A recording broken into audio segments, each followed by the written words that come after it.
Good evening, everyone. Thank you for joining us tonight. We're excited to provide you an update on the ProPEL Indy study. Thank you to those of you who are joining us online. You are welcome to leave comments in the chat to be recorded and reviewed by the study team.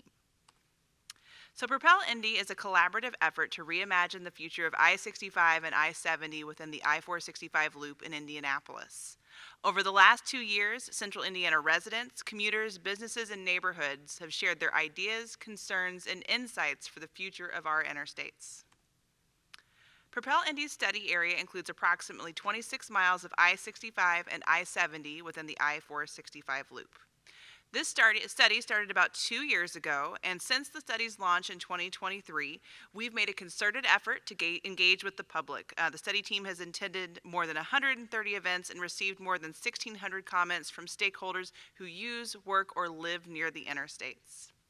This feedback, alongside our team's collection and analysis of data, helped our team identify transportation needs or issues in the study area. These include aging bridge and pavement conditions, roadway safety, roadway mobility, and limited multimodal and neighborhood connections. The purpose of ProPEL Indy is to identify potential solutions to address these needs. In December of last year, we released the universe of concepts, which included a wide range of possibilities that could be applied to one or more locations throughout the study area. These concepts were evaluated, and 14 were carried forward for further consideration. So that brings us to where we are now. The release of the study's draft alternatives identification and screening report, a key milestone in the study process where we have developed and evaluated planning level alternatives to address the identified needs on I-65 and I-70 in Indianapolis. In addition, and in response to public feedback, the report also introduces neighborhood connectivity and planning principles to guide future interstate projects toward better integration with surrounding communities. These principles emphasize safer, more accessible walking, biking, and connections across and near the interstates. We evaluated the study's spokes to identify ways to potentially add, improve, or enhance connectivity and placemaking specific to each location's needs. You can find connectivity considerations in the alternative identification and evaluation chapter for each spoke in the report. Now, I'll walk through the primary focus of the report, the identification and evaluation of alternatives. Planning level alternatives were developed using solution identified in the study's last phase, the universe of concepts. The study team considered the following questions when developing these alternatives. Where should concepts be placed along the study corridor? Why should these concepts be used? Does it address a specific need? How should concepts be combined to address the location's needs? Next, each alternative was then evaluated on several factors. Purpose and need. Does the alternative address the identified transportation needs in the study area? Environmental impacts. What are the impacts on natural, cultural, community, and socioeconomic resources? Cost estimates. What are the estimated costs for construction, operation, and maintenance for each alternative? Constructability. What are the construction impacts, such as length of construction and difficulty? Community goals. Does the alternative address the study's community goals? These goals were aligned with the study's pillars of quality of life and livability, economic growth and opportunity, transportation and mobility, and transportation for all. So up to 7 planning level alternatives were developed for each spoke. They range from basic reconstruction to transformative redesigns. Alternatives that meet the study's purpose and need and are considered potentially reasonable are going to be carried forward for further analysis. Those with limited benefits or disproportionate impacts have been eliminated from future consideration. So this is an overview of the primary concepts that were used in each of the alternatives. The no build. This includes preventative maintenance is considered the baseline condition. It's required to be included as a point of comparison in the study process. Rebuild with modern design materials. This focuses on repairing and replacing aging infrastructure, like bridges and pavement, without changing how the interstate looks or functions. It's used to compare costs and benefits with more transformative alternatives. Rebuild with modern design materials plus. This builds on the basic rebuild by adding small but meaningful impacts to improve safety and traffic flow. Think of it as a smart repair. It keeps a similar footprint but makes the interstate work a little better for drivers. Added travel lanes. adds a new lane in each direction where traffic operations are poor or expected to get worse in the future. It's designed to reduce congestion and improve travel times, especially in busy areas. Dynamic shoulder lanes uses the median shoulder as a travel lane during rush hour, giving drivers extra capacity when it's needed most. It's a flexible, space-efficient solution.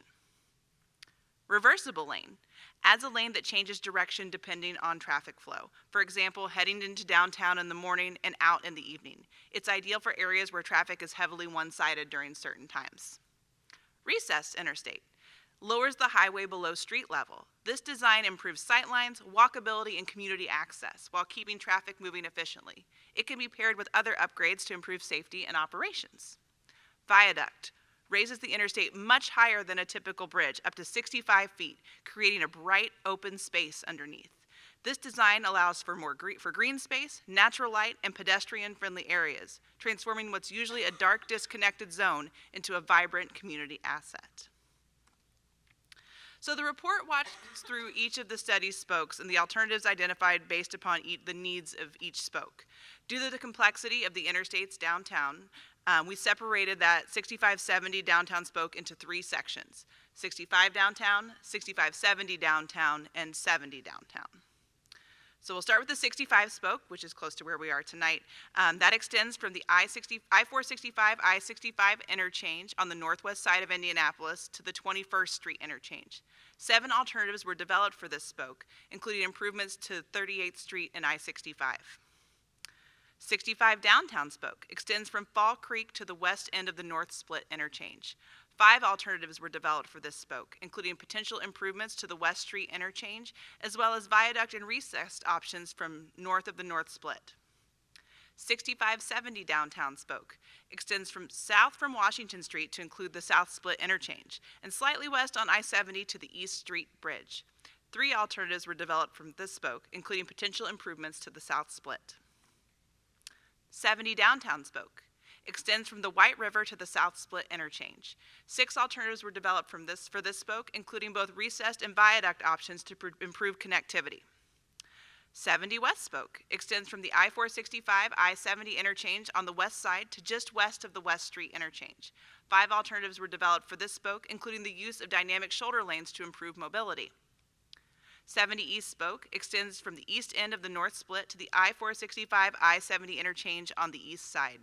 4 alternatives were developed for this spoke, including potential improvements for the Keystone Rural Street interchange. So as a result of the evaluation process, each alternative was either recommended to be eliminated or carried forward for further consideration.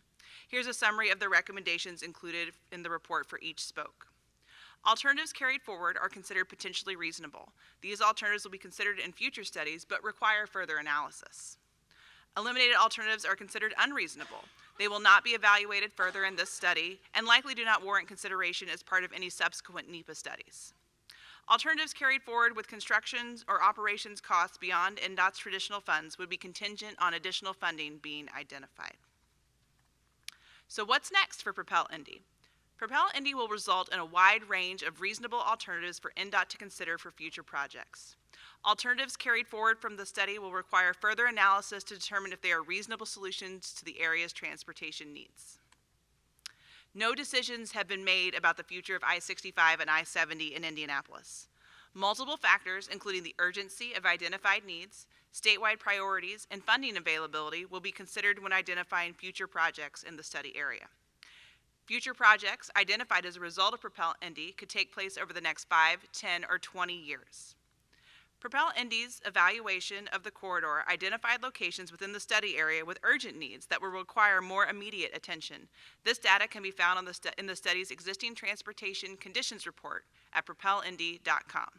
Examples include the I-65 bridge spanning from Alabama Street to Senate Avenue and pavement needs along the 70 West spoke from downtown to I-465.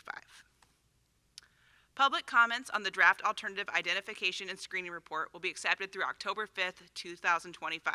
You can review the full report and supporting documents at propelindy.com. After public and agency review, the report will be finalized. The final step of ProPEL Indy will be the development and publication of the PEL study report, which will document the study process. NDOT anticipates ProPEL Indy's PEL study report will be published in late 2025. Thank you for your time this evening. Members of the study team are available following the presentation to answer your questions. Thank you for coming. Have a good night.